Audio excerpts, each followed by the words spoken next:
We're going to do something a little bit different today on Berman's Big Board. I'm not going to be creating a mock draft as much as I'm going to be reacting to one.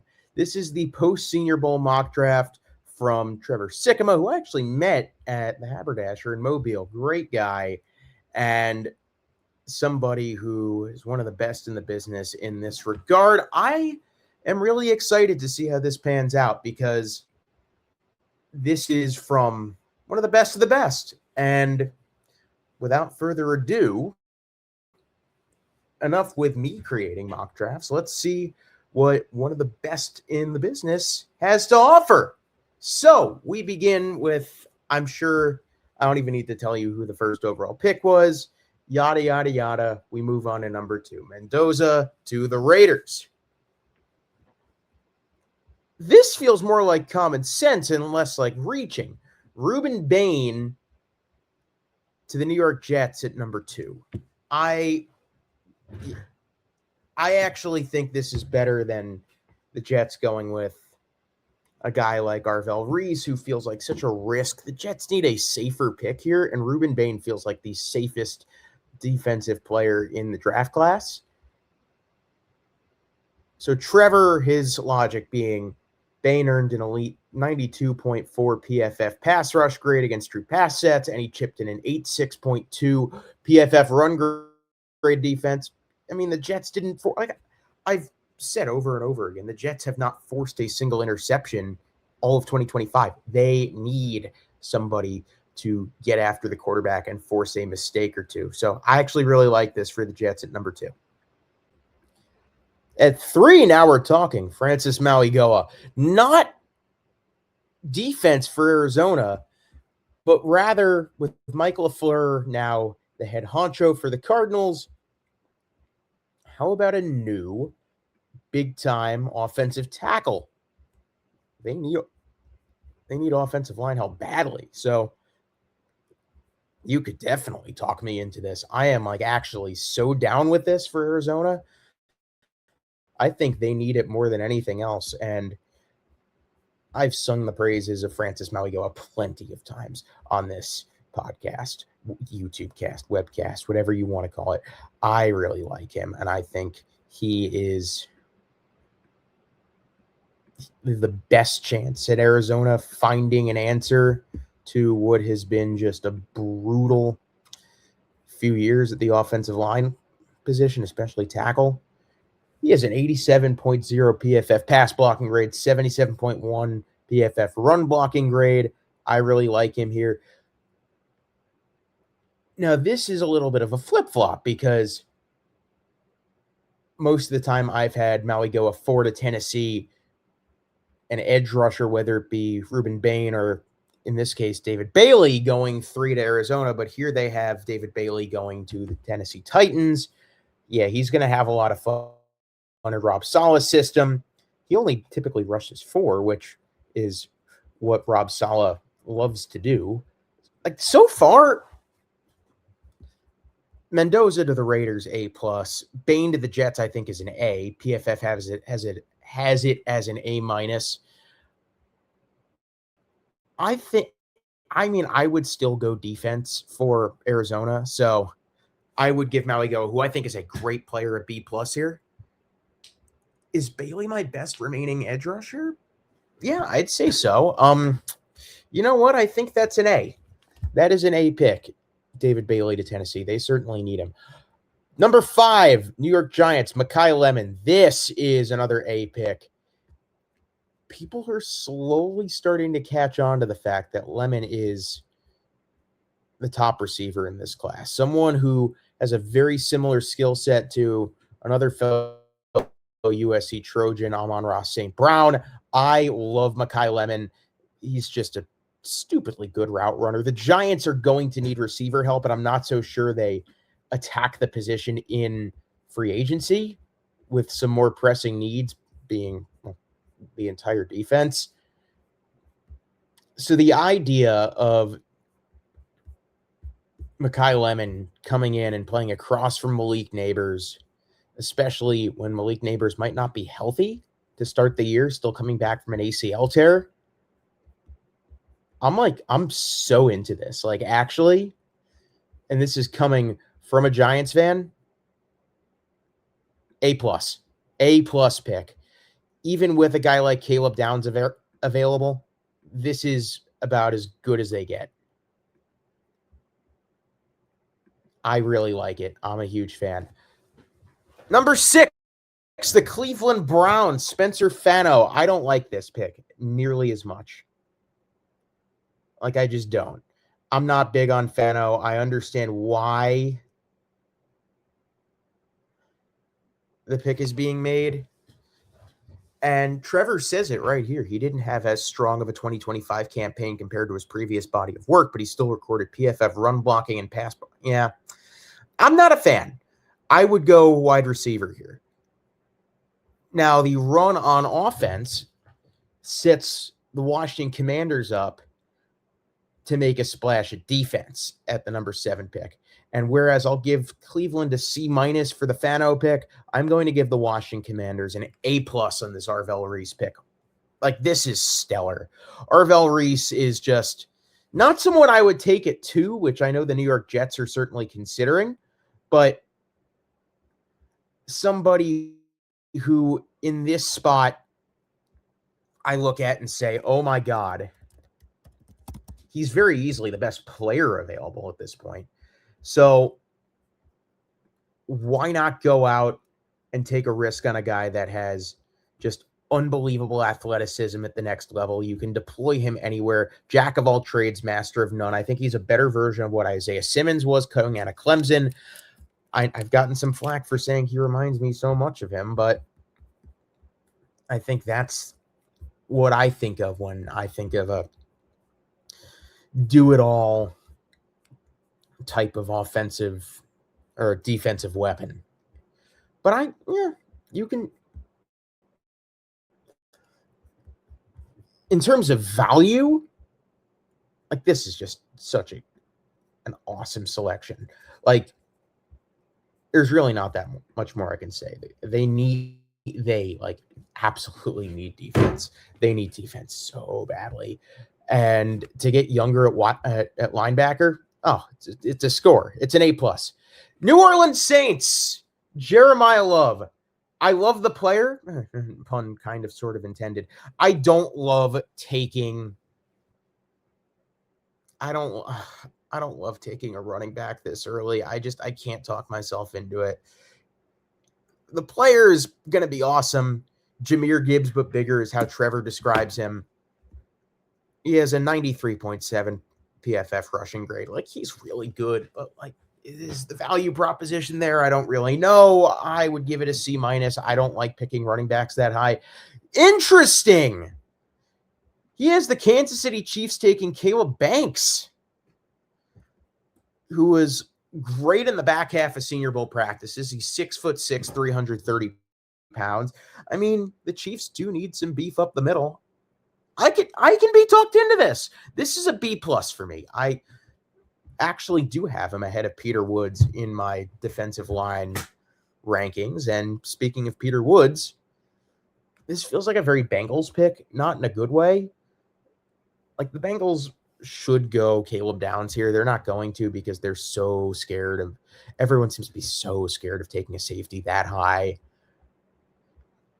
Peter Woods he's fine. B-, C+. This is an A+ pick here. Mansour Delane, LSU cornerback. Perfect fit for Jeff Hafley's defense in Miami. 89.1 PFF coverage grade in man. He's never fallen below a 70 in his college career for run defense. This guy's a ball hawk. He's a lockdown corner, and then some. He might be my favorite corner to come out of the draft since Derek Stingley. Miami definitely needs help at secondary. Yeah, that's an A+ pick. If I could give an A++++ to the Dallas Cowboys selecting Caleb Downs, this is crazy. Like, there's no way Caleb Downs can fall this far. There's just no way. I mean, it is vile that Caleb Downs, he should be a consensus top 3 top 4 player in this class. But people are so scared by the position. Oh no.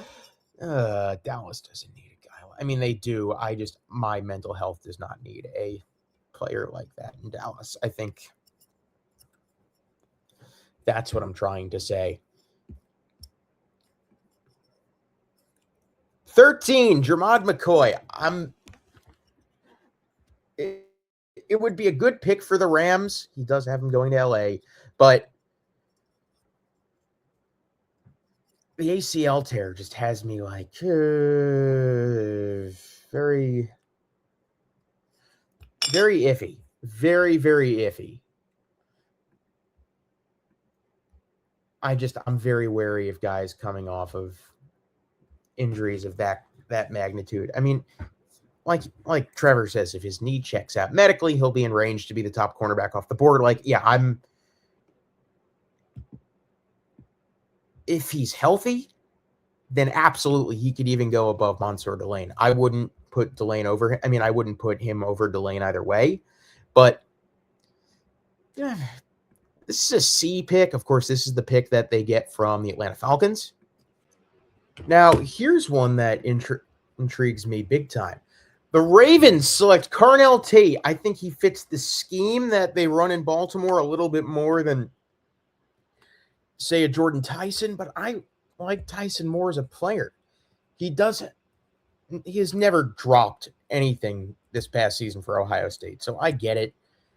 B-. I mean, the Ravens do need a receiver. B. Tampa Bay Buccaneers. They select Cassius Howell, edge out of Texas A&M. I think there are better edge rushers available. I'd go Mason Thomas. I'd go Zion Young. I'd go Akeem Mesidor. This feels like a bit of a reach. I don't like it that much. So C-. That's my lowest grade thus far. The Jets, Jordan Tyson, A+. Perfect pick. This is their second first rounder, the one they acquire from the Indianapolis Colts in exchange for most part of the package that sent Sauce Gardner to Indy. I mean, yeah, him and Garrett Wilson would be great. I don't know who's going to be throwing them the football, but this is a dynamic duo. Jordan Tyson is so much like George Pickens. I love this pick. Here's another one that I'm not like. They have Akeem Mesidor going to the Lions at 17. I mean, yeah, he's a beast. He's on the older side at 25 at a 94.2 PFF pass rush grade. How much of that was because he was lining up across from Reuben Bain at Miami? I think the Lions could go better here. Two of the aforementioned guys I've mentioned on the edge. The Vikings, Caden McDonald out of Ohio State, one of the best run defenders in the draft. Not the defensive lineman I'd go with. I would go with Lee Hunter out of Texas Tech, who had maybe the best week overall at the Senior Bowl. I think he's just a more explosive player than McDonald. So this is a C- for me. Another C-. This is an A+. Sonny Styles falls all the way to 19. I know people are like, I don't like drafting linebackers that early. The Carolina Panthers get one of the best players in this draft class at 19, which is like, you want to talk about a steal. This is one I can't give enough A+ to. Like, this is a heavenly pick. 20th pick, Dallas Cowboys select TJ Parker out of Clemson. I like it. TJ Parker had a really good Senior Bowl week. Didn't have a great season, though. Still not one of my higher edge rushers available. So I like it. Don't love it. C+. Pittsburgh Steelers, Ty Simpson. Another C+. I don't love Ty Simpson. He's not good under pressure. He does have a good arm and has a decent, really high football IQ. It feels like another Kenny Pickett pick. They'd be forcing it. C+, C, maybe at best. Here's an A. Vega Ione, the guard out of Penn State, to the Los Angeles Chargers. Like a perfect match between good player, need, value. was one of the best pass blocking guards in college football. Chargers are going to get their 2 all-world tackles back in Joe Alt and Rashawn Slater, and adding Ione to that mix. Whoo, boy, that might be really, really fun to see. 23, the Philadelphia Eagles. I don't think they would actually do this because this is such a bad player in my mind, at least at the tackle position, compared to the guys they usually get and the way Howie Roseman usually drafts. I can't see the Eagles taking Caden Proctor. I can't. I know he's 6'7" and 360 pounds. He reminds me way too much of Evan Neal. I've seen him get beat so many times in college. I just don't love the player. I have like a 3rd, 4th round grade on him. I just don't like it. F. But I don't think the Eagles are going to do that in real life. Cleveland Browns. Ooh, I like this. KC Concepcion. Finally, someone that's higher on Concepcion than, like me, than seemingly the rest of draft coverage folks. Reminds me a lot of Brandon Ayuk. He's a great route runner, great hands. He's great run after the catch. Kind of guy that when you have a quarterback like Shadur Sanders, who doesn't have like that strong of an arm, but is good at hitting guys in stride, I like it. I actually really like it. B+. Chicago Bears, Lee Hunter. Whew, A. Absolutely an A. I love this pick. I love this player. I saw him up close all week in Mobile. Just an absolute road grader of a defensive lineman with like shockingly fleet feet. Like he is really fast for his size. It is really impressive. He is a freak of an athlete. Bears need to stop the run. Perfect pick. Buffalo Bills, CJ Allen. It's not flashy. He's a solid linebacker. Guy has cut his teeth at Georgia. Really good at stopping the run. He could be a centerpiece guy for the Bills defense. I would give this pick a B. B for Buffalo. 27, 49ers, Denzel Boston. Big guy, good route running, strong hands, A-. I think the Niners desperately need wide receiver help. I can't complain. The Houston Texans, another Senior Bowl darling. Maxi Inácio out of Arizona State. Pretty new to the sport of football. Only started playing American football in 2021. But as raw as he is, just the physical talent is undeniable. And Houston surely needs offensive line if they want to have any chance of building a Super Bowl contender around CJ Stroud. I've seen so many people mock defense, and I can't bring myself to mock defense. Like, not this early. Like, do the Texans really need more defense? The Rams are going to double dip on corner. How about this? Keontae Scott, one of the best slot corners in the draft, someone I love, someone I'm finally starting to see some people come around on as a first-round pick. Long overdue. Keontae Scott, redshirt senior out of the U, is one of the best slot corners in the draft.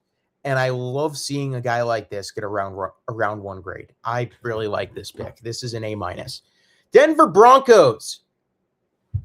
Wow. Emmanuel McNeil-Warren, the safety out of Toledo. I have Dylan Thieneman as my safety number 2. I know some people have McNeil-Warren as theirs. This is just purely a best player available. I would go tight end here. This is where I'd go Eli Stowers. I think this is a C pick, but I think Denver's done well enough to justify trusting them. I like it. I don't love it. I like it. I love this. Zion Young, Missouri edge rusher, one of the best Senior Bowl weeks out of anybody. To the New England Patriots at 31. The rich get richer. Yeah, that's an A pick. Easy A. And this, 32, another A pick. Emmanuel Pregnon, the guard out of Oregon. To the Seattle Seahawks, who in this scenario are Super Bowl champions. One of the best pass blocking and run blocking guards in the draft. You know what? I think overall this is like a B minus draft from Trevor. I'm going to be grading mock drafts. I actually really like, I'm totally coming up with this on the fly, but I really like looking at what other people think and comparing it to what I think. So that's all I got for today, but stick around, like, subscribe, all that jazz.